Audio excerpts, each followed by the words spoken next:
मेरी माँ नहीं रही, मैं चप्पल बना रही हूँ।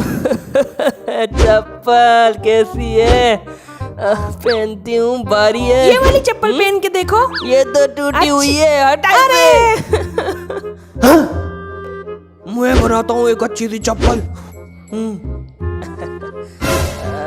डिजाइन कर देता हूँ।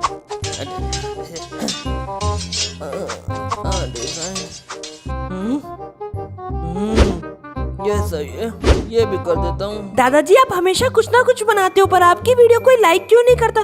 कर दो भाई लोग, ये लो तुम्हारे लिए। कमाल है। ओए चोर,